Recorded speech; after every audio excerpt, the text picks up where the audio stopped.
أعوذ بالله من الشيطان الرجيم. بسم الله الرحمن الرحيم. الحمد لله رب العالمين، والصلاة والسلام على أشرف الأنبياء والمرسلين وعلى آله وصحبه أجمعين. أما بعد. Sekali lagi kita mengucapkan kesyukuran kepada Allah Subhanahu Wa Taala. Kita memasuki minggu yang baru, memulakan dengan hari Isnin hari ini.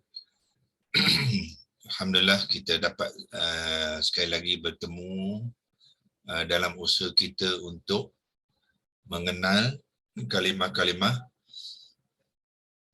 ya Al-Quran yang dibangunkan daripada 3 huruf akar alif lam ha yang membentuk kata terbitan ilahun, dan ilahun digunakan di dalam berbagai-bagai bentuk di dalam Al-Quran sesuai dengan konteks-konteks ayat yang digunakan ya. So sekarang ni kita sudah memasuki contoh-contoh kalimah yang dibangunkan. Nanti kita akan cuba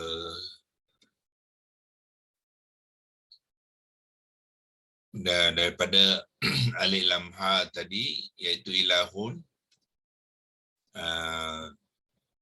kepada ayat dalam surah Hud.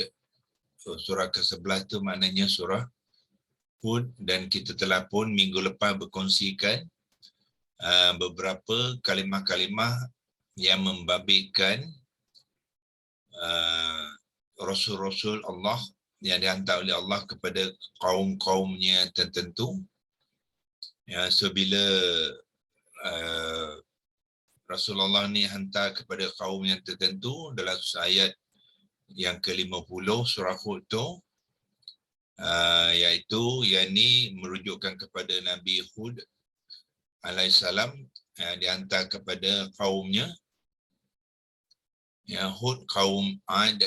Jadi dia berkata apa? Qala ya qaumi ibudullaha ma lakum min ilahin. So kalimah yang kita nak bahaskan dulu ialah ilahin dalam bentuk ilahun yang majrur ya. Daripada ilahun kemudian ada harfun jar min menyebabkan ilahun tu bertukar i'rabnya kepada yang majrur. Jadi kalimah tu mengambil ha baris bawah, ataupun kita panggilkan baris kasrah yang bertanwin ya. Jadilah dia min ilahin ya. So bila kita menyebut ilahin ni elok sebutkan sekali harfun jarnya min ya. Jadi min ilahin adalah lebih tepat ya untuk kita menyebut kalimah itu ya. Kalau boleh jangan menerangkan tu walaupun kita sebut ilahin, tapi elok ulangkan sekali lagi dengan min ilahin ya. Sebab kalau ilahin saja by itself dia tak boleh ilahin ya. Dia tak boleh majrur, dia mesti marfu'. Bila kita menyebut ilahun baru betul lah ya. Kalau kita menyebut ilahin kena sebut sekali harfun jar dia itu min tu ya. Min ilahin barulah tepat ya penggunaan kalimah itu. Sama juga di ayat 61 dan 84 sekali lagi ya. Di mana Allah juga menceritakan kisah Rasulullah yang dihantar kepada kaum-kaumnya yang tertentu ya. So di sini dia merujukkan kepada Nabi Soleh ya. Sekali lagi Nabi Soleh apabila berkata dihantar kepada kaumnya, dia pun mengatakan mesej yang sama, iaitu mesej tauhidiyah ya, iaitu mentauhidkan Allah, iaitu mengesakan Allah. Dia pun sama dengan Nabi Hud alaihissalam tadi, berkata, qala ya qaumi ibudullaha ma lakum min ilahin ghairuhu huwa ansha'akum. Ya.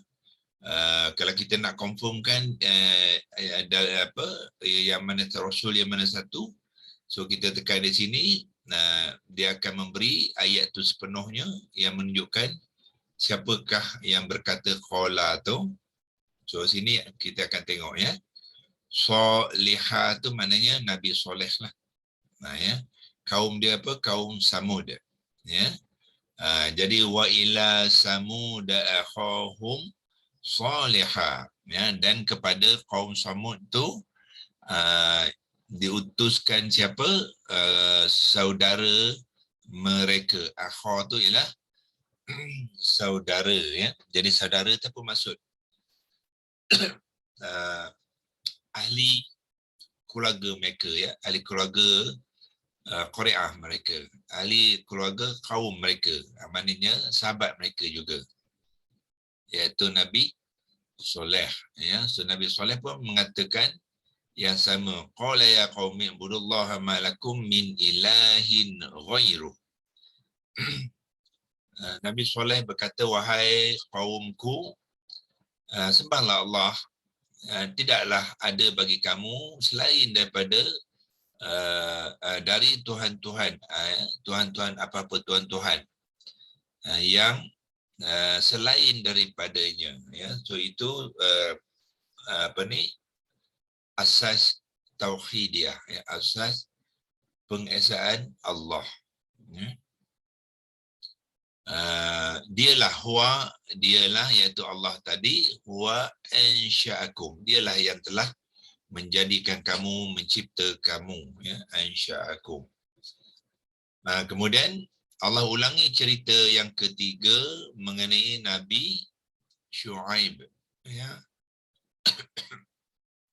Nabi Syuaib pun sama juga. Ya.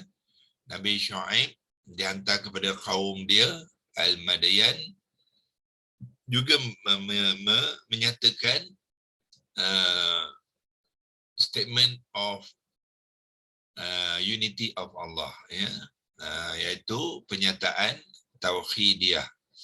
Qala ya qaumi ibudullaha ma lakum min ilahin ghairu wa la tanqusul mikyal, ya, lawal mizan. Ya, ini dia apa, Allah nak menceritakan kisah-kisah Nabi Syuaib ni dengan kaum-kaumnya untuk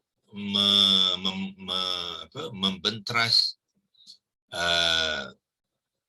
perlakuan yang berleluasa masa tu di kalangan kaum kalangan usahawan-usahawan, ya, peniaga-peniaga di negeri Madian tu yang selalu mengurangi takaran dan timbangan, ya. Jadi bila mereka berniaga, mereka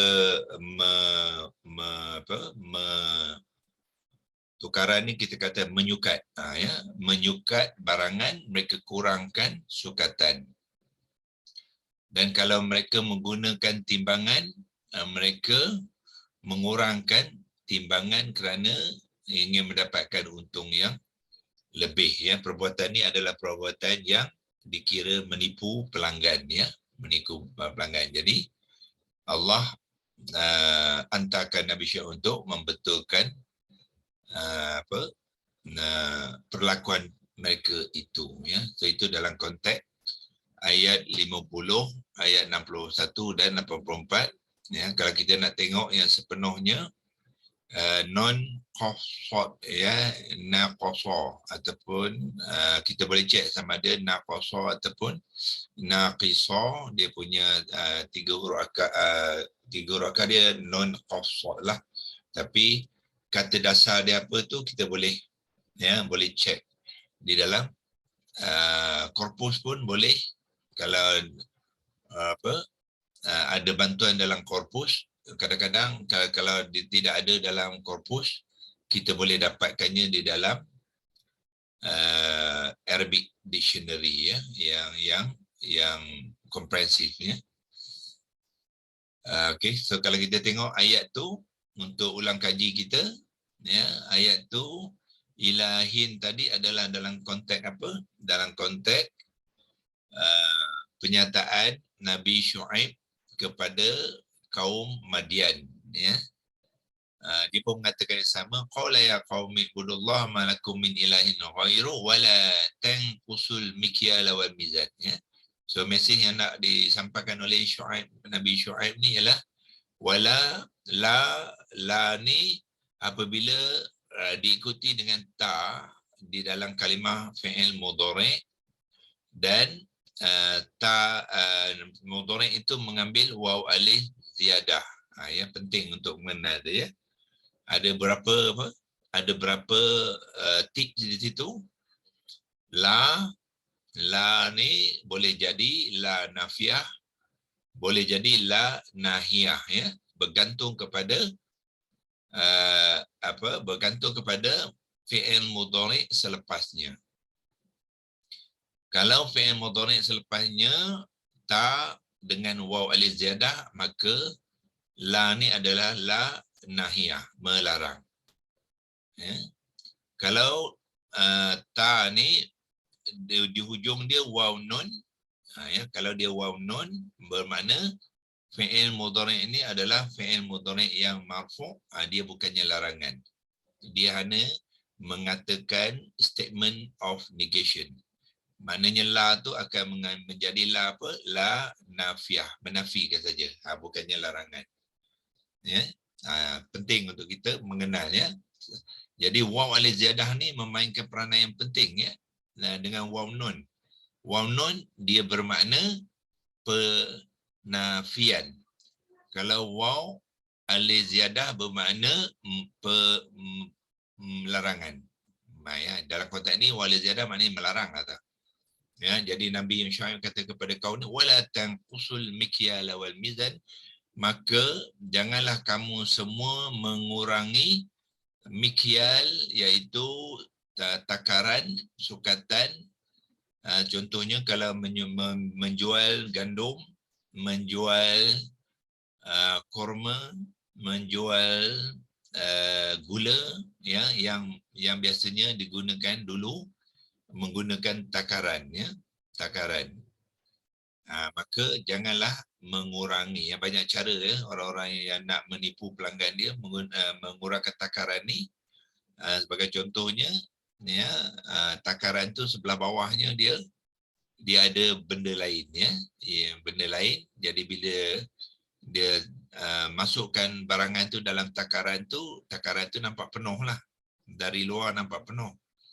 Ya, tetapi rupanya tapak pada takaran tu dah diubah suai, ya. Terutama dia naikkan ataupun dia letakkan barang-barang lain di dalam tu yang menyebabkan kurangnya barang-barang yang nak dijual tu dalam takaran tu. Itu yang dilarang oleh Islam, ya. Dan timbangan pun samalah, ya. Timbangan ni kalau zaman kita ni orang boleh adjust dia punya meter dia tu. Dia punya petunjuk jarum dia tu, jadi supaya dia bermula bukannya daripada kosong, ya. Dia mula daripada katakanlah 20 gram. Ya, nampak kosong, ya, tetapi sebenarnya setting dia tu bermula daripada 20 gram, ya. Jadi bila masukkan bila timbang tu dia menunjukkan 1 kilogram, tapi sebenarnya telah dikurangi sebanyak 20 gram, ya. So biasanya peniaga-peniaga ni ingin mendapatkan keuntungan yang lebih, ya, di dalam perniagaan mereka. Jadi mereka menggunakan cara-cara yang tidak diterima oleh Islam, iaitu menipu pelanggan, ya. Sebab dalam Islam keadilan sangat penting, ya. Dalam apa saja yang manusia lakukan, pastikan keadilan berlaku kepada kedua-dua pihak. Kalau dia membabitkan kedua pihak. Soalan Tuan. Ya. Ada juga ada golongan peniaga yang zalim. Bukan zalim maknanya dia tak mengikut cara memalat lah yang betul lah. Maknanya penipuan. Istilah zalim tu betul kan? Tengok definisi zalim lah. Zalim apa dia? Definisi dia. Definisi zalim ialah secara amnya dia bermaksud apa? Tidak meletakkan sesuatu pada tempatnya, ya. Tempat yang sepatutnya. Jadi kalau perlakuan tu juga melibatkan tidak meletakkan sesuatu tu pada tempatnya, boleh dikatakan dalam perbuatan yang zalim lah. Yang sepatutnya Zalim ni kan kita ingat pada pemerintah raja saja. Mana zalim ni kedudukannya yang tuan kata tadi lah. Saya dengar itu orang yang terlibat lah, ya. Yang terlibat. Orang terlibat ni boleh jadi berbagai-bagai kumpulan, ya. Tak semestinya pemimpin, ya. Zalim ni banyak orang lupa sebenarnya zalim ni boleh berlaku pada diri kita sendiri, iaitu kita menzalimi diri kita. Ya, maknanya kalau perbuatan zalim ni yang paling Allah tak suka sekali ialah orang yang menzalimi diri sendiri. Maknanya dia tu sendiri, ya, dia menzalimi diri sendiri macam kita lah. Ya, sebagai contohnya apa? Ya, kita sepatutnya terima Al-Quran ni, kita baca dan fahamkan dia dan amalkannya. Tapi kita tak buat. Itu sebenarnya menzalimi diri kita. Kita rasa macam okey, ya. Kita sebab budaya kita okey macam tu, tetapi perbuatan tu boleh menjadi kita menzalimi diri kita. Yang sepatutnya kita ni difahami dengan panduan Al-Quran, kita membaca kena faham, kena kenal. Tapi biasanya manusia ni dia bila kata zalim, dia nampak orang lain saja, ya. Nampak orang lain. Orang lain buat salah, orang lain melakukan kezaliman atas diri dia, menzalim ke atas masyarakat dia, yang tu dia nampak. Tapi yang jarang-jarang dinampakkan tu ialah dia menzalimi diri dia sendiri, ya. Yang tu yang sepatutnya yang pertama sekali dia kena check lah. Ya, maknanya apa yang sepatutnya dia lakukan ke atas dirinya dia tak buat. Tu zalim lah tu. So dalam konteks ni sepatutnya timbangan tu 1 kilo, jadi barangan tu sepatutnya 1 kilo lah, tapi dia treatkan pelanggan dia tu kurang pada 1 kilo, ya, kurang 20 gram. Itu menzalimi pelanggan. Ya. Begitu juga dalam bentuk mikyal. Mikyal ni ialah takaran. Dia letakkan dan masukkan barangan tu dalam cupak tu, padi lah katakan, ya, ataupun beras lah. Beras masuk dalam cupak sepatutnya ukuran dia 1 cupak. Tapi rupanya cupak tu bawah dia tu dia boleh adjust. Ya, dia boleh naikkan, jadi kuranglah takarannya. So dalam konteks tu juga dia sudah menzalimi pelanggan dia, ya, kerana dia tidak melakukan apa yang sepatutnya dilakukan, ya. Okey. Itu bagi perkongsian 3 ayat ni, ya. 3 ayat yang berkaitan, ya.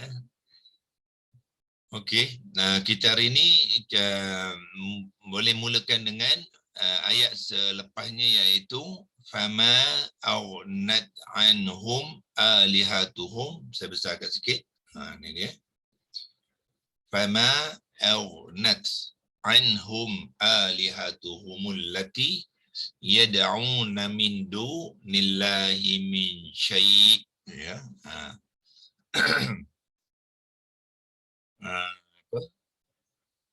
Fa adalah maka, ma tu tidaklah, ya, tidaklah. Ma ni ialah ma harfun nafi, ya, yang mengatakan tidaklah. Aghnat ni kalau kita tengok konstruk tu, kita akan biasa dia bermula dengan hamzah qata' baris atas tu, ghain dimatikan. Kalau acuan dia di sini ialah fa lah. Ya, acuan semua bermula dengan 3 huruf akar, fa, ain, lam. Ya. Jadi ghain ni ialah fa. Nun ni ialah huruf yang kedua yang untuk acuan ain. Ya, ain. Jadi kita boleh lihat acuan ni sebenarnya ialah acuan apa? Af'ala. Af'ala, ya. Mula hamzah qata' ini fa disukunkan. Lepas tu ain baris atas. Cuma di sini huruf yang ketiga tu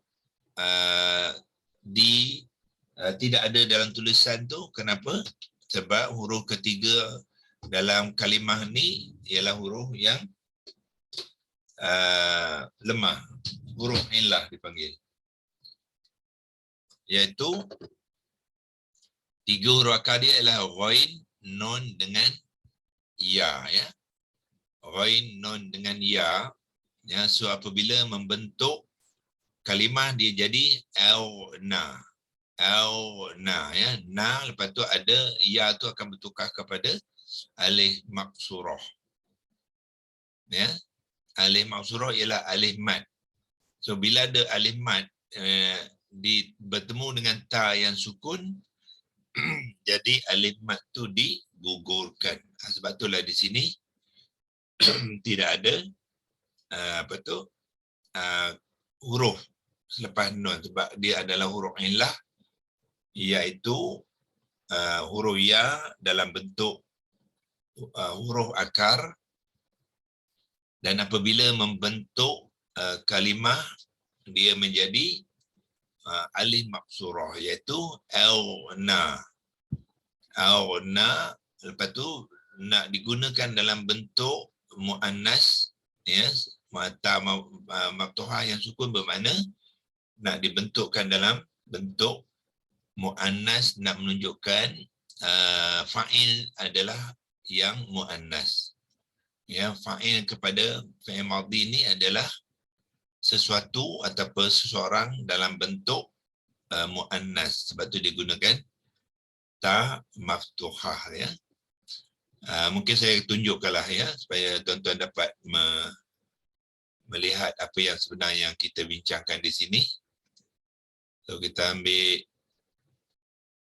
tab baru, masukkan leksi logos. Okey.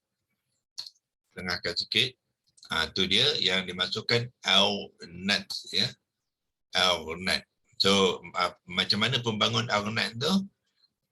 Dia adalah daripada 3 huruf akar, ghain, nun, ya. So dalam kalimah ni ya tu telah digugurkan, ya. Kerana gugurkan sebab dia telah ditukarkan kepada alif maksurah yang bertemu dengan ta. Jadi alif maksurah tu digugurkan, ya. Kenapa digugurkan? Sebab kalau dalam pembentukan kalimah, huruf mat lepas tu diikuti dengan huruf sukun tak boleh, ya. So kena gugurkan dia, ya. Semulakan dengan ghain. Ghain, nun dan ya. Itu 3 huruf akar dia, ya. Ghain, nun dan ya.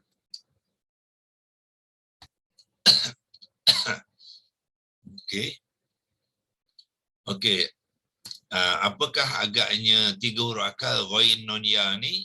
3 huruf akar bukan ketiga huruf akar, kata dasar ataupun kata akar. So kata akar biasanya kita gabungkan dia, ya, dan kita letakkan baris atas, ya, baris atas.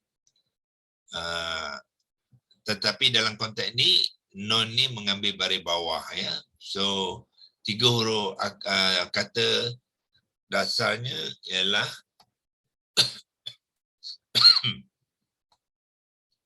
gabungkan dia. Gabungkan jadilah ghain, nun dengan ya tu sambung. Itu dia maksudnya gabung, letakkan baris ya. Biasanya kita ya akan bertukar kepada alif maksurah ya. Dalam banyak kaedah ya bertukar kepada alif maksurah ya. Tapi tak semestinya dia bergantung kepada kalimah-kalimah ya. So dalam kalimah ni dia mengambil kata dasar apa dia? Ghain baris atas, ra, nun tu baris bawah.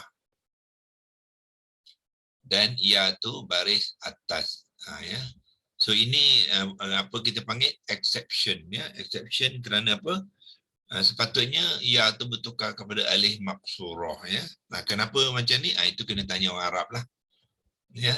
Sepatutnya ghana ya, ghain baris atas, nun baris atas, ya tu tukar pada alif maksurah. Tapi dalam kata dasar ataupun fi'il madhi wazan satu dia tidak membentuknya dalam bentuk ghana, tapi dia menggunakan ghaniyah ya, ghaniyah.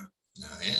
Itu dipanggilkan exception ya, pengecualian kepada kalimah-kalimah tertentu dia tak ikut atau cara ataupun tata cara yang biasa ya. Mungkin orang Arab tak suka sebut ghana ya, dia suka ghaniyah, sedap lagi dia kata. Itu kaedah tu dipanggilkan sama'i, iaitu persebutan orang Arab. Jadi bila kita mendengar macam mana cara dia bercakap, maka begitulah kalimahnya dan beginilah tulisannya ya. Tetapi di dalam aurnata ni, aurnat ni adalah wazan keempat ya, fi'il madhi wazan keempat. Dia mengambil acuan yang mana? Kita kongsikan acuan dia ialah acuan af'ala ni. Fi'il madhi maklum wazan keempat, af'ala. So inilah sebenarnya acuan untuk membentuk apa tadi? Aurnat. Ya, sudah kopikan acuan ni, masuk ke dalam ni ya, dan paste dekat situ sebab kita nak menggunakan sebagai acuan nak membentuk aurnat ni ya. Daripada ghaniyah ambil acuan af'ala, kalau ada space ni boleh buangkan, tak mau space banyak sangat. So masuklah ya, ghain ni menggantikan fa, nun menggantikan ain, dan ya ni sepatutnya menggantikan lam, tetapi ya dia ditukarkan kepada alif maksurah ya. So dalam pembinaan wazan keempat, huruf ya ni ya ditukarkan kepada alif maksurah ya. Kenapa? Itu tanya orang Arab ya. Itu saya tak boleh jawablah. Orang Arab dia buat cara tu, kita ikut sajalah. Ya, so dia akan jadi apa? Na ya. So okey, saya letakkan tanda apa? Ni, lepas tu kita copy yang ni sebab yang ni adalah dibangunkan daripada kalimah terbitan di sinilah. So yang ni sebenarnya dia tukarkan kepada alif maksurah, iaitu alif kecil yang berkaki ya tu ya. Mana dia? Letakkan alif kecil ataupun buat tapak dia dulu. Yang ni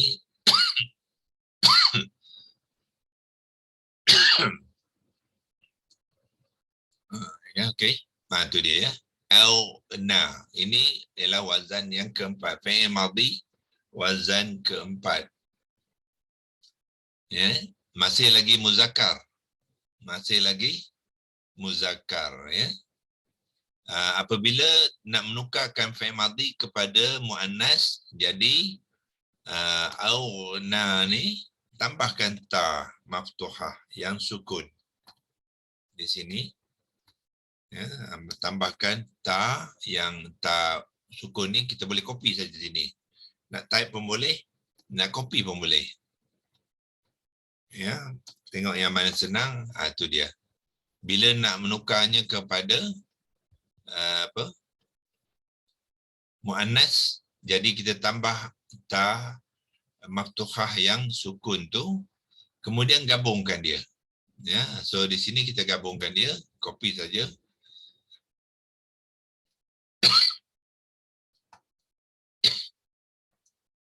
Ya, nak gabung senang je, buang je tanda campur tu ya. Itu dia dah bergabung. Iaitu apa? Ada aghna, yang ini sebenarnya alif maksurah ya. Alif maksurah. Jadi alif maksurah ialah alif mat. So alif mat ya, bila bertemu dengan sukun, alif mat tidak diperlukan lagi ya, sebab kalau ada alif mat jadi na ni kena baca panjang 2 harakat. Kepada ta yang sukun tak boleh. Ya, yang sukun tidak boleh dibacakan dengan panjang. So dia nak baca nat saja, bukannya nat, tak ada. Ya. Au nat, bukannya au nat, yang ada mat asli 2 harakat tidak ada ya, tak wujud. So dia buangkan apa? Okey, saya buat step satu lagi supaya tuan-tuan jelas. Ya. Kita bawa ke bawah lah. Kopikan dia, bawa ke sini. Ya. Awana tadi. So kita buat satu lagi step. Kopikan dia ni ke sini. Ya. So sekali lagi, apabila ta maftuhah yang sukun sebelumnya huruf alif mat ya, alif maksurah, so buangkan dia. Ya, buangkan dia. Itulah menjadi nanti saya tak boleh buang kat situ ya. Nanti tak nampak pula. So buangkan dia sini, so dia akan jadi macam ni. Itu maksudnya ya. Buangkan alif maksurah yang ni, dia akan jadi kalimah awnat. Itulah macam mana awnat tu dibentuk ya di dalam pembentukan kalimah. So bila kita boleh buat step by step ni, kita akan dapati kita lebih jelas mengenal kalimah awnat tu datangnya daripada mana ya. Dia datang pada ghain nun ya, mengambil kata dasar ghania ya, lepas tu mengambil acuan af'ala jadi aghna tambahkan ta menjadi awnat macam ni ya. Lepas tu ni 2 kali ya, so maknanya tak perlu ya 2 kali. So kita buang lah yang ni ya. Tak perlu, dia sekali je lah ya. Bila awnat dia akan jadi awnat macam ni. Gugurkan alif maksurah dia, jadilah awnat ya. Apa makna aghna ni? Aghna ni biasanya daripada kalimah ghaniyun ya. Ghaniyun ni maknanya kaya dan tidak memerlukan apa-apa, dan biasanya dia akan memberi manfaat kepada orang lain. Tu ghaniyun ya. Ghani itu ialah sifat ya kepada seseorang yang tidak memerlukan apa-apa. Ya, Allahu ghaniyun, mana Allah tu maha kaya, maha cukup, dia tak perlukan apa-apa pertolongan dan bantuan daripada orang lain ya. Malah dialah yang memberi bantuan ya. So ini bermakna telah memberi faedah ya. Aghnat maksud dia ialah telah memberi faedah ya. Jadi dalam ayat tu bila kata fama aghnat maka tidaklah memberi faedah ya. Tidaklah memberi faedah ya. Anhum ya, dari mereka ya. Jadi maknanya ada kumpulan-kumpulan tu dia tidak memberi faedah pun ya. Dan siapakah kumpulan tu? Ialah alihatuhum ya. Alihatuhum ni lah, inilah dia fa'il kepada aghnat tu ya. Alihatu ni ialah Tuhan-Tuhan ya. Tuhan-Tuhan yang jamak, Tuhan-Tuhan mereka. Jadi orang-orang yang mempunyai Tuhan-Tuhan ni, Allah kata Tuhan-Tuhan mereka itu tidak dapat memberi apa-apa faedah ya. Anhum ti dari mereka tu juga bermaksud ke atas mereka lah ya, ke mereka Tuhan-Tuhan yang mereka sembah semua tu, patung-patung, berhala. Kalau mereka mengatakan matahari itu Tuhan dan sebagainya, sebenarnya Allah kata Tuhan-Tuhan tu tidak dapat memberi faedah ya kepada sesiapa pun ya. Itu yang dimasukkan dengan fama aghnat anhum alihatuhum. Nanti kita akan sambung hari besok macam mana kalimah alihatuhum ni yang fa'il alihatu ni mengambil bentuk muannas ya. Sebab itulah dia ada ta maftuhah ni menunjukkan pelakunya muannas ya. Muannas apa maksudnya? Kalimah tu bentuk dia muannas, bukannya orangnya. Bukannya Tuhan-Tuhan tu yang muannas ya. Tapi kumpulan-kumpulan Tuhan tu apabila dijadikan dengan satu perkataan alihatu, dia mengambil ciri muannas ya. Ciri muannas, maka fi'il madinya kenalah mengambil ciri muannas dengan ta maftuhan. Itu insya-Allah kita sambung besok ya. Ustaz nak tanya sikit boleh? Ha, Apa Arnat tu kan? ya. Dia jadi mu'anas. Dia jadi mu'anas tu daripada mana datang mu'anas? Itu yang saya kata tadi ya. Alihatu ni ialah apa? Dalam bentuk jamak taksir ya. Kepada alihun. Ilahun ya. Ilahun. Jadi alihatun. Alihatun tu adalah jamak taksir kepada ilahun. Ya, so bila jamak taksir kepada satu kumpulan, sama ada kumpulan manusia ataupun kumpulan benda-benda, dia dianggap sebagai kalimah tu ya.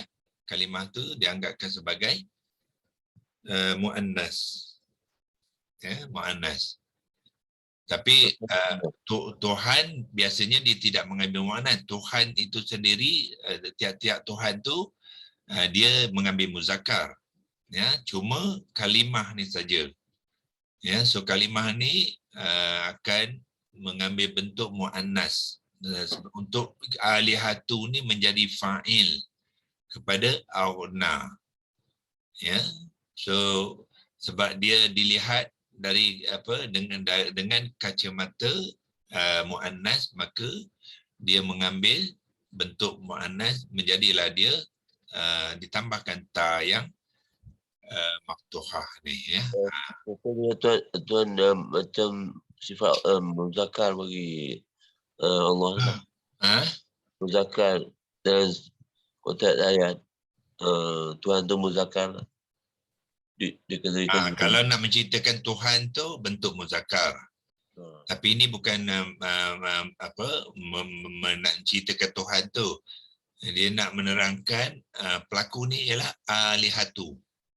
Ya, kumpulan Tuhan-Tuhan tu. Satu kumpulan tu dia mengambil bentuk muannas.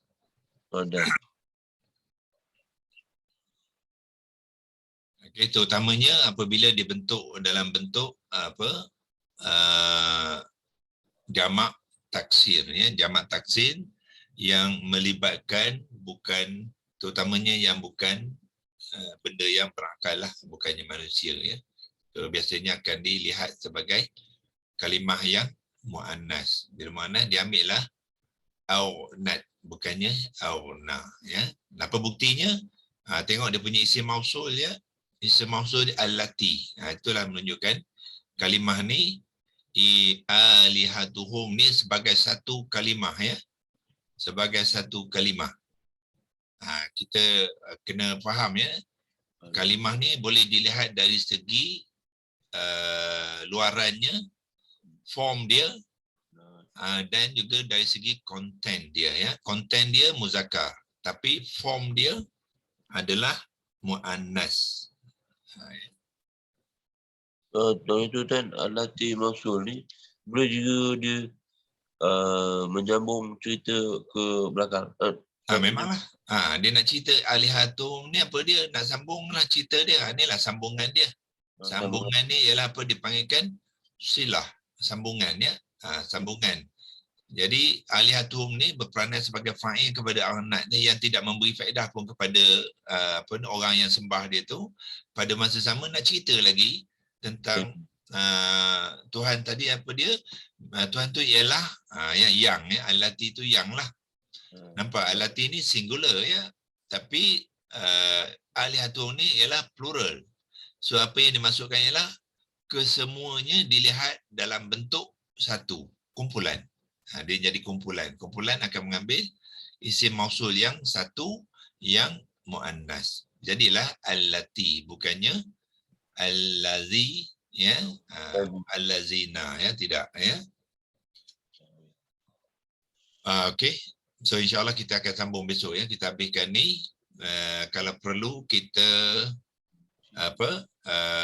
perbetulkan tulisan ini jadi besok ya. Lepas tu kita akan perbahaskan setiap kalimah-kalimah ni ya, supaya kita betul-betul mengenalnya ya, dan memberikan kefahaman kepada risalah ataupun mesej yang Allah nak sampaikan kepada kita dalam ayat ni, iaitu ayat keberapa ni?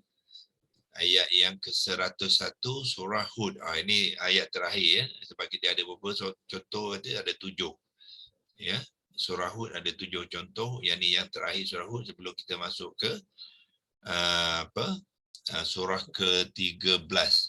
13 ialah surah apa? Surah Ar-Ra'd ya.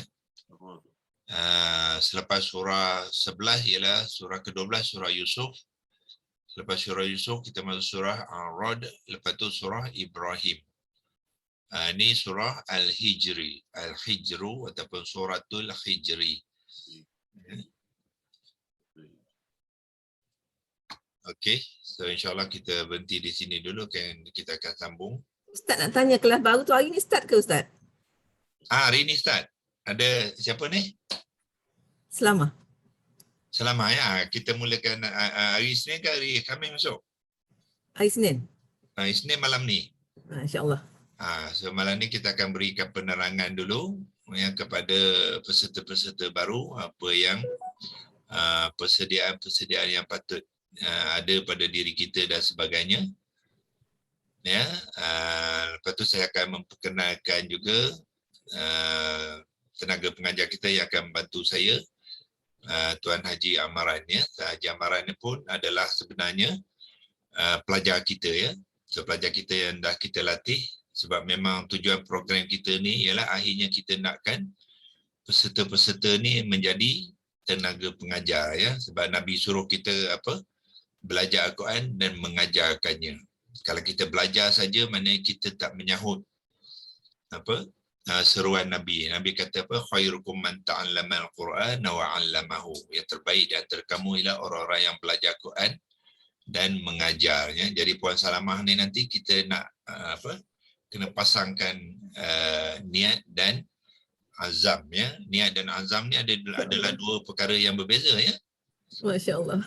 Niat ni kadang niat saja, tapi niat tu mesti dengan azam. Azam maknanya kita tekad. Lepas tu kita akan rancang dan aturkan supaya nak capai apa yang kita azamkan tu ya. Kalau niat saja dia tak jadi. Ada juga orang niat je, lepas tu dia tak buat apa kan. Dia relax saja, tak jadilah ya. Ada beza. Dia mula 9.45 Ustaz? 9.30 malam. Baik, insya-Allah. Insya kita sekarang ni awal ya. Jadi kita ada masa untuk persediaan sebelum 9.30 insya-Allah ya. Kalau Ustaz perbarat orang yang nak belajar jarak jauh ni. Jarak jauh. Berbarat dengan Cik Munzir lah. Ini cara Zoom lah. Siapa-siapa yang telah mendaftar tu mereka akan dapat link lah ya untuk kelas ni. Kontak nombor Cik Munzir. Ya. Okey. Admin okey ya. Sini Munzir ini tak ada join pagi ni ya. Tapi okey, boleh kontak admin kita lah insya-Allah. Wabillahi taufiq wal hidayah. Wassalamualaikum warahmatullahi wabarakatuh.